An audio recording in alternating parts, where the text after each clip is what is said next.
Welcome back to Easily Entertained. My name is Bryson Olson, and here we talk about all the good things of entertainment. We are continuing our Harry Potter reviews with the last 4 movies now. The dark and kind of depressing ones, which, you know, they're kind of, some of them are good, some aren't as good. But we still have some fun parts in at least all of them. So, let's get started. The Order of the Phoenix, when the movies started becoming very gray and dingy.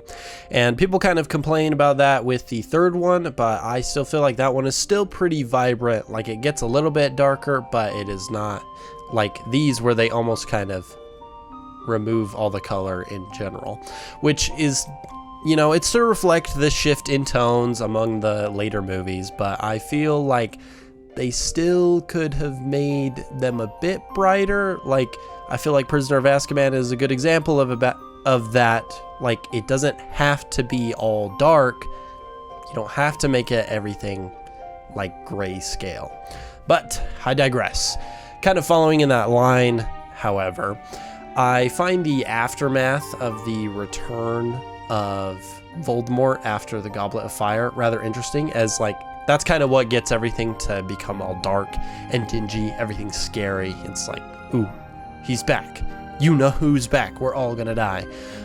So fear kind of becomes a huge topic in this movie and really puts itself at the forefront. And it drives not only the children, you know, the probably most vulnerable characters in the franchise, but also the adults. No one really wants to believe that Voldemort is back, because that would indicate something that is so serious that no one really wants to face that.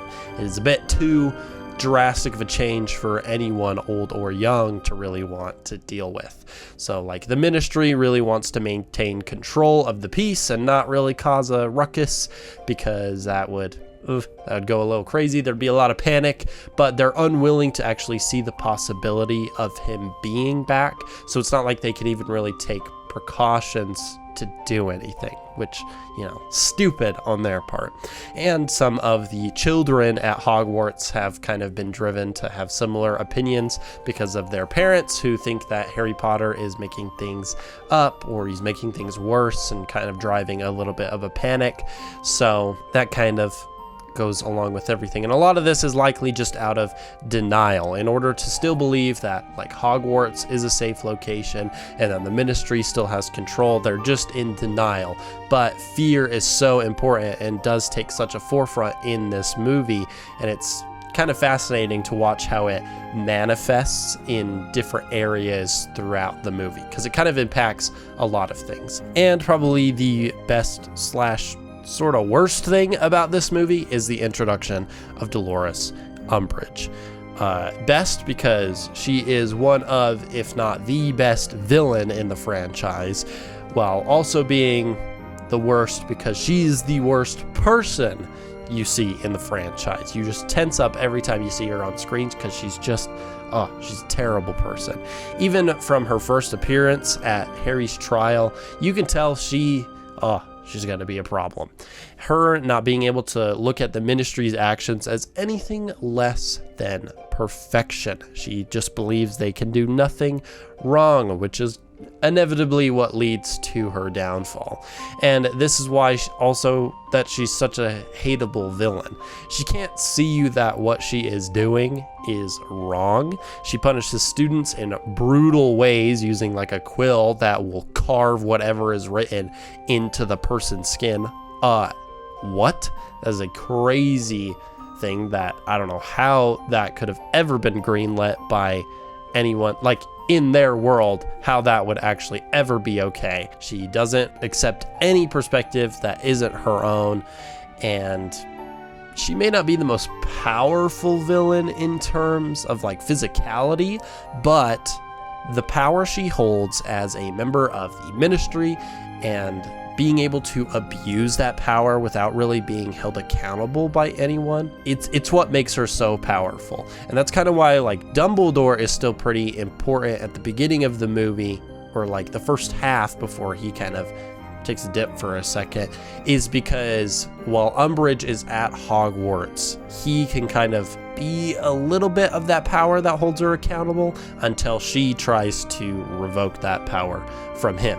And a few movies later, you even see that, like, she's no different than Voldemort all that much. She's, arguing that pureblood wizards and witches are the only ones that should have wands, but she doesn't see anything wrong with that because, magic could exist everywhere. No, not in her mind. So she becomes even more hateable than Voldemort. Because while Voldemort, is kind of the similar opinion, he doesn't, he still values magical people, even if they're half-bloods. Pure blood is probably more what he wants, but magic in general is what he's looking for. He just believes people who are magical are better than people who are not. But on the other side of that story as well, you have the actual Order of the Phoenix, which I think is pretty interesting. The secret group kind of fighting back against Voldemort and his followers, and the group just actually sees the truth and is willing to do the actions necessary to protect Harry and everyone else and kind of keep the world in balance. However, I do wish they kind of covered it a little bit more in the movie. And in the book they may have, but I have no idea. As I've said in the last episode, I haven't read the book, so sorry. But they introduced the Order at the beginning of the movie, but then they kind of sideline it while we deal with Umbridge and Harry having to learn how to protect his mind from Voldemort and, teaching everyone how to, defend themselves. He's basically the new dark arts teacher. And then suddenly we see them again in the last act, culminating in that final battle, which is not terrible, but we don't really learn a lot about the Order. And even in the other movies, in the later ones too, after this, they still don't cover it a lot. They kind of just let you assume, oh, it's a little secret organization that is kind of trying to fight the war against Voldemort. I don't really like that. I wish we could have just gotten a little bit more, and maybe there's more in the book about it, but obviously you can only fit so much in a movie, and the movies are already, most of them are 2.5 hours long anyways, so it's kind of hard to get around that. So I can understand that to a bit. But I do love the final battle, though. I find it very enjoyable, especially just the parts between Voldemort and Dumbledore, because it just goes beyond the typical magical lasers that have now been introduced because of the fourth one, which is not very fun because it doesn't really feel like magic. So it's these two powerful wizards who, instead of just shooting lasers at each other, are actually finding pretty creative ways to try and kill each other, putting Voldemort in a ball of water, shattering glass and throwing that at each other, shooting with the power of evil, essentially. It's wonderful. I actually think it's such a good battle and makes for a very creative magic scene, which I think is great. And it just makes it all that much more satisfying when Harry and Dumbledore and all of them essentially win that battle and Voldemort has to retreat as he can't get into Harry's mind. All in all, Order of the Phoenix isn't the best Harry Potter movie, but for the most part it does have a lot of fun and some satisfying defeats, and still has some pretty good aspects that the next movie may not have as much. Now we're on to the Half-Blood Prince, and I'm gonna be pretty honest, this is probably my least favorite of the franchise. It's not unwatchable, but growing up I didn't really care for this one as much anyways. But, there's just different aspects to it. Not a whole lot happens in this movie until the very end when Dumbledore dies. It is also color graded in this weird, sepia tone throughout the whole movie, aside from any time that's in winter. And it just looks really weird. There isn't a reason for why it should look like that. Because, we made fun of the last one for being gray. And I feel the Deathly Hallows are sort of along that line too, though they kind of regain a bit of their color. But in this one, it's like they take an exact opposite approach and only do a single color for most of the time, which I just find really odd. Aside from that, though, aside from the negatives, I do think this movie does have a few positives still. First being Professor Slughorn. As he becomes like kind of important in determining how Voldemort has been able to survive for so long through the use of Horcruxes. Like, we actually get to learn about that a little bit more. But also Slughorn, he's kind of like sort of a morally gray kind of character. While he doesn't wish harm for students or those around him, like, he's not morally gray in like the physical sense, but he does do a lot of things just for his own benefit. Like, he cares a lot more about what he can gain from something rather than what he can provide for other people. You know, he's wanting to steal leaves from a plant in the greenhouse, wanting to associate himself with Harry just because it makes him look pretty good that he's teaching Harry Potter, and asking for Aragog's venom later when he meets Hagrid for quote-unquote scientific purposes. He's just doing things because he wants things for himself, and we kind of get to see him go through sort of a slight character arc as Harry gets him to give up the information about the Horcruxes and actually be like, okay, maybe I need to do something for Harry, for other people, and not just himself. And that I pretty much enjoy. I think that's pretty good. Draco also becomes kind of important in this movie as he gets inducted into the Death Eaters with his mother, and is also given the task to make the vanishing cabinet in the Room of Requirement work. And eventually he is also supposed to kill Dumbledore. And you see throughout the movie and in the next ones as well, Draco isn't really a fan of having to do these actions. Like, initially, he seems pretty proud to join the Death Eaters. Like, he's like, oh yeah, I'm cool. Why do I have to be going back to school? But then throughout this movie, he does not keep up that energy. He does feel some inner turmoil of like having to bewitch a schoolmate, betray his headmaster, and, you know, serve the Dark Lord. He's not a huge fan. And like, you can see that he's mainly do it because he doesn't want to either disappoint his family or be, you know, killed by Voldemort. And you just kind of start to feel sorry for him. And, you know, you have some sympathy for him. You know that while Draco, he was a bit of a bitch throughout the rest of the franchise, there wasn't a lot of actual ill will towards a lot of people. Like, he kind of hated everybody, but it wasn't usually in a like violent kind of sense. He didn't really want to kill anyone. He didn't want to harm anyone. He just thought he was better than most people, which, you know, kind of falls in line for Draco. But that doesn't mean he's necessarily the worst person ever. So you kind of get a little bit of sympathy for him in this one. Now let's get into probably the biggest thing that this movie focuses on, which is sort of a positive and a negative, which is the Horcruxes, pieces of Voldemort's soul that Harry is going to have to go on a quest for and destroy in order to put an end to Voldemort's reign. In concept, it's fairly interesting having to rip apart your soul and bind it to an object just to keep yourself from truly dying so that you can actually like come back.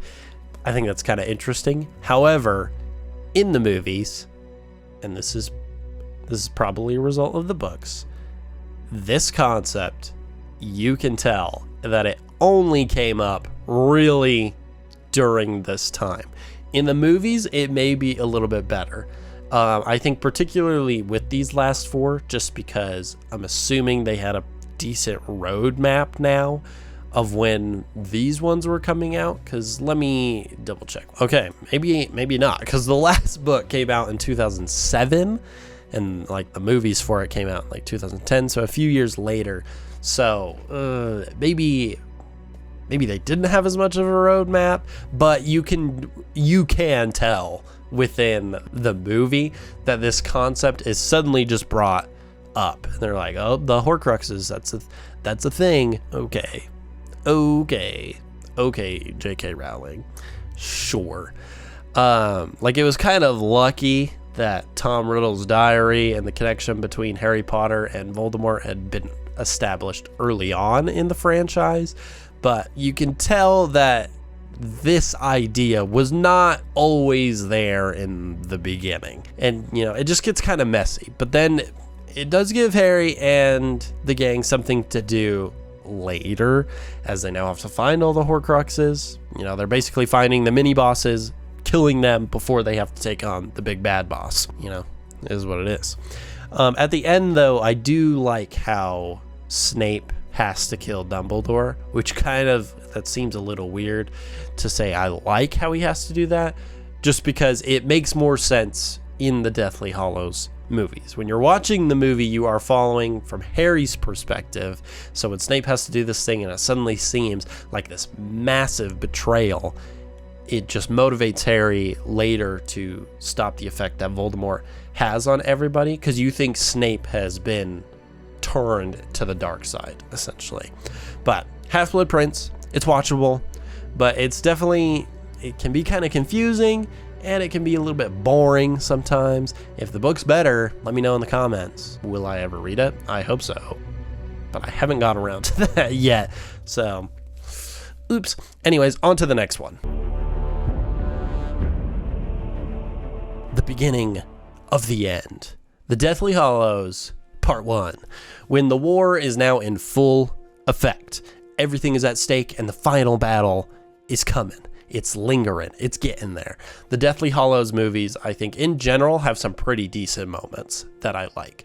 While, like, they're still not my favorites, and I still don't think they're the best made, it just kind of all culminates into a good ending. You know, it's kind of like Avengers of Infinity War and Endgame, where it feels like an event where they all come together, and I like that.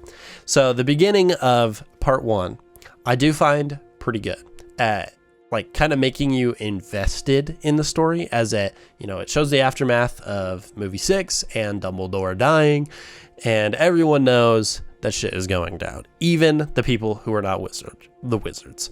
The Dursleys are sent away. Hermione erases her memory from her parents' lives. Ron's home becomes the safe house for Harry.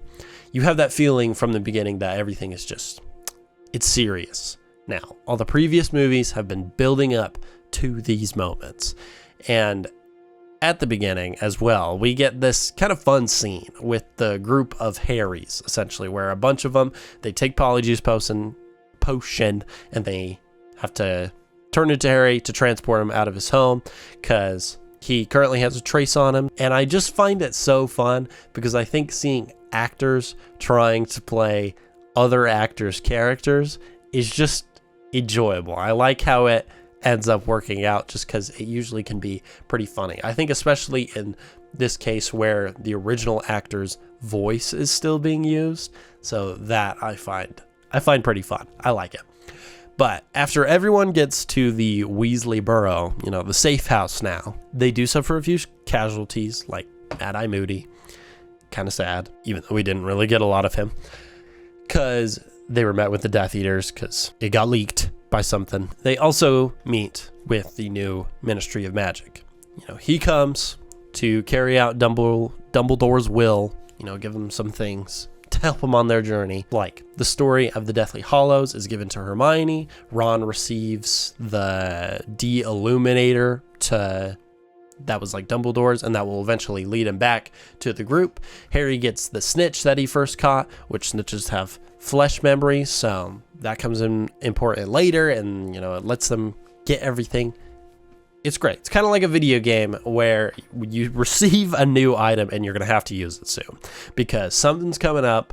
It's exactly how it is, which is not a bad thing. In fact, I think this is a clever way in order to give our characters something that they're going to need without having to, like, really flesh it out a whole lot. Just having it be in the will, I think, makes a lot more sense.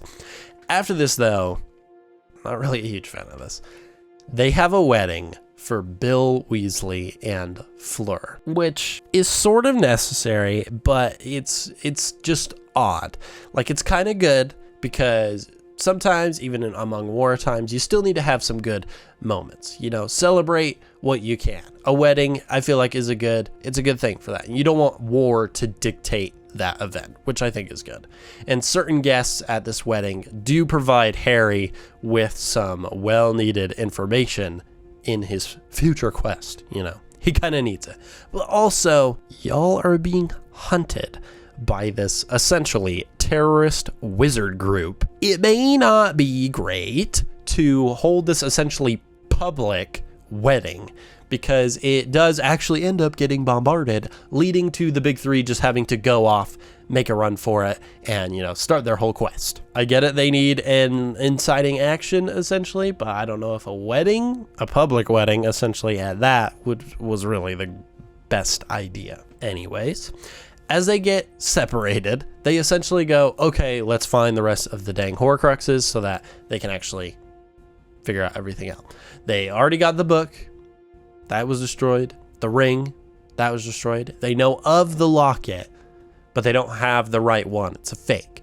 But they learn who has it. Their least favorite person, Umbridge, which the ministry scene of them going to the ministry, disguised and having to figure out where the locket is and eventually get it, I think is pretty fun. Because we get more of that group, like the Polyjuice stuff where the actors have to play other characters again. It's fun. I like that we get it twice in this movie. I just think it's fun. Plus, we get some good justice because you really see how bad Umbridge is in this one, because she's putting people on trial for essentially just not being pure blood witches and wizards. So naturally, got to make sure she pays for that. Get that stupefy in there, stun her, take the locket, get out of there. It's a good time.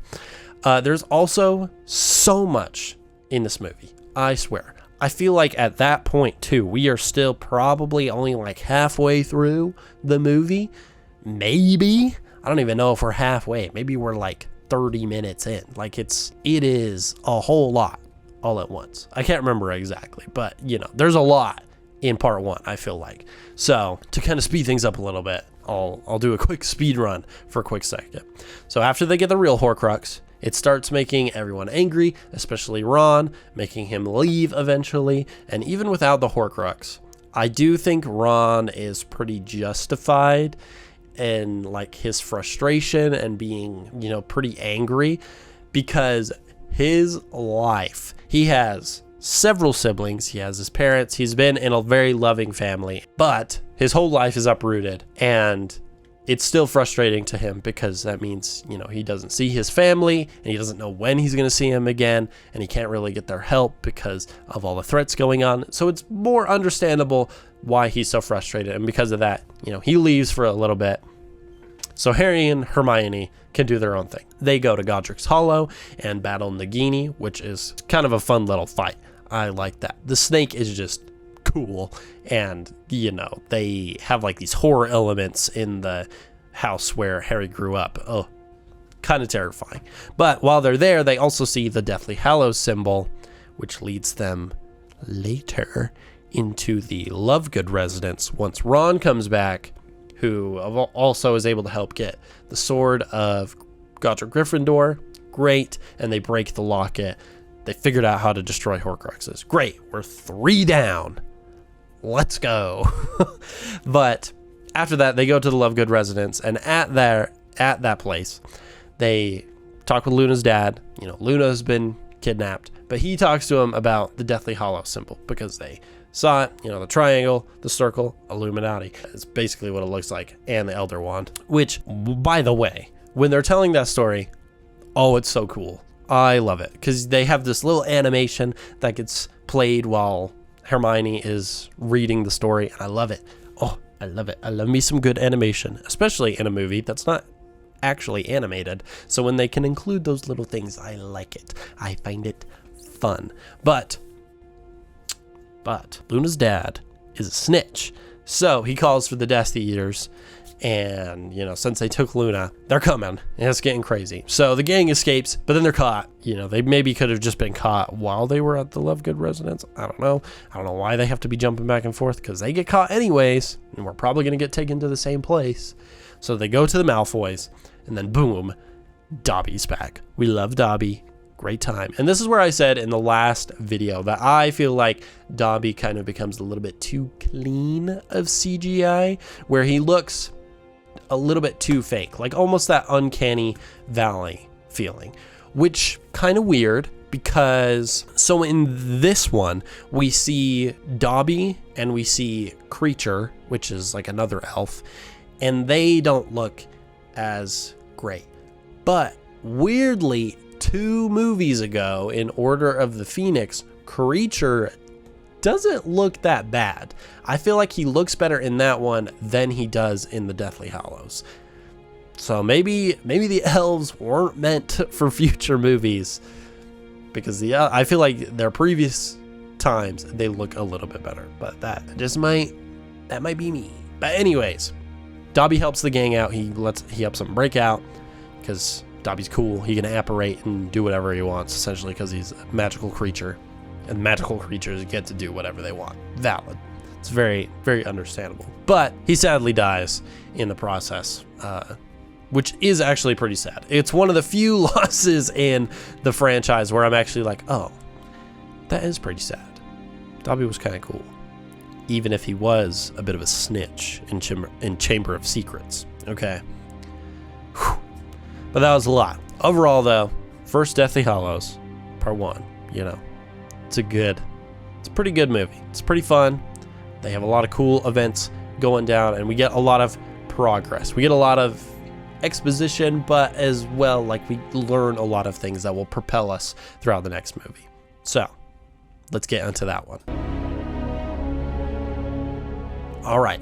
So a lot of stuff happened in the last movie, and a lot of stuff happens in this one too. So let's strap in. Let's go. Deathly Hallows Part 2. So we got introduced to the concept of the Deathly Hallows in the last one. The Cloak of Invisibility, the Resurrection Stone, and the Elder Wand. And at the very end of Part 1, we see Voldemort get the Elder Wand. He goes to Dumbledore's grave, he takes it, and now he has the most powerful wand in the world. And this brings in the idea of a wand's allegiance, which I actually think is really interesting. I like this concept. Because in this one, right at the beginning, we meet with Ollivander at the beginning, who even says the same line from the first movie: the wand chooses the wizard. And so, like, the concept has sort of been there, but it's only more expanded on in this one.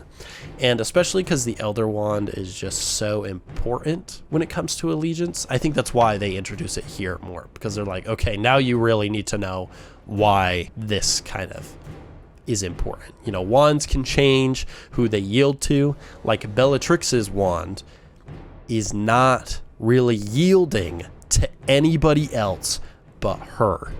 You know, it's probably corrupted by her dark soul, so can't really go to anyone else. But Draco's wand, who Harry steals in the first Part 1, when Dobby's breaking everyone out, he gets all the wands, and is able to leave. He essentially has, quote unquote, won the wand, and like, not really, like, he kind of just grabbed it out of his hand, but the wand at least thinks that, so that's good. And that kind of gets a little bit more important at the end when we figure out the Elder Wand even more. But before that, we also got to find the other Horcruxes. You know, they're 3 down. They have 4 more to go. So things are getting crazy. Which, the first one that they have to find in this one kind of makes sense. Because when they were at the Malfoys in the last one, Bellatrix was freaking out because they had the sword of Godric Gryffindor, which was supposed to be in her vault at Gringotts. So I like that the characters are actually, you know, they're able to use their smarts and deduce that she freaked out so much that they had been in her vault, or that she thought they had been in her vault, that there must also be other things in there. And, of course there is, so that makes sense. However, the other Horcrux, the lost diadem of Rowena Ravenclaw, is kind of dumb. Not a fan of that one as much, because Harry just gets a vision from Voldemort about that one, which it's kind of a bit of a cop-out. Like, yeah, it makes sense because of their connections, you can kind of figure it out, but it kind of feels more like the tell not showing of show don't tell, so it doesn't feel as earned, and that I don't like as much. But it at least gets them to go back to Hogwarts, so it's an inciting action, but not a very good one. So the gang is back at Hogwarts. Great. Preparations start for the final battle. It's coming. It's all coming together. Shields are placed. Statues are brought to life to protect the school. Explosives are ready to blow up the bridge and kill a bunch of snatchers. It's just cool. And it's fun to see it all come together in like that big battle between good and evil. Like, it really is kind of like how Endgame kind of feels, where they're all coming together to defeat this one boss. And I like it. And this is also where Harry's role has like solidified itself more, just because, he's the chosen one, which not always a huge fan of that idea. But I like in this one, it's like he is, but it's not in the typical way where he's the only one that defeats anything. It's more, he's just very integral to the fight because he is a Horcrux himself, which I think is interesting. I find it like, I like that they didn't restrict the Horcrux idea to only physical objects. Like, it can still be like a person or something. I like that. And as he realizes it himself, you sort of get this sense of closure, which I think is pretty enjoyable, because Harry accepts that he has to die in order to save people, in order for everybody else to actually have a chance, and it has to actually be Voldemort to do it. And while most of the characters are not really a big fan of this, they're like, bro, he's leading you to slaughter. You could still help. Harry understands who he is and that he does have to make this play. This is why he's the chosen one, is because he's so integral to this event. He eventually comes back to life after Voldemort kills him, but it's just super symbolic and admirable that Harry can finally come into his own as the chosen one and be the hero that actually needs to be there. And, kind of speaking of the final battle, when everything comes to the close, this is where the wand allegiance kind of comes back into play. Because when Harry and Voldemort do their final face-off, the wand still isn't Voldemort's, but it's actually Harry's. And I like that as we reach that end, we're still kind of confused on why the Elder Wand keeps rejecting Voldemort. And we get a good, satisfying explanation about it. Because it's kind of a loophole in the story. It's like you have to find the minute details in it instead. Because it's not the person who kills the owner of the wand, but rather the person who disarms them, because they disarmed them first and it wasn't killing them while they had the wand, which I like. So it kind of makes the plan for Snape to have to kill Dumbledore, which is, thought of. It makes it smarter, and while not everything in these movies is very smart, I like that for this, it throws the characters off, including our main antagonist, for knowing the allegiance of the Elder Wand and keeping it from them so they know they can still make it out. So I like that. Because of this, Harry's able to, beat Voldemort, and everyone is safe. Everything wraps up, sadly, with some casualties that, we like. Lupin, Fred, Weasley, a lot of the students and staff at Hogwarts. A lot of people die. But it still is able to, they're able to take the victory where they can, which I think is good. And it wraps up the franchise, I think, pretty well. I do like how it has a thrilling conclusion, and then they've won. They have beaten the boss. They have gained balance back in the world, and it's not just this terrorist still there, which I like. And then we get a little future update with the kids of our big trio going off to start their own adventure. And I like it. Like, it leaves it open-ended, which I think is good. Overall, I just feel like the Harry Potter franchise is just one.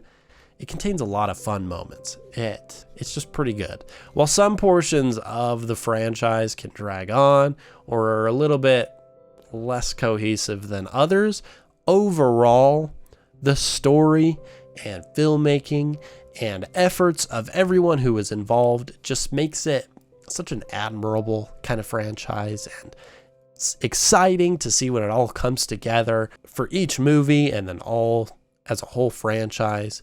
And I think it's what makes it such a beloved franchise, and why I feel like it's one that people are going to be talking about for a really, really long time. So that is it for our look at the Harry Potter franchise.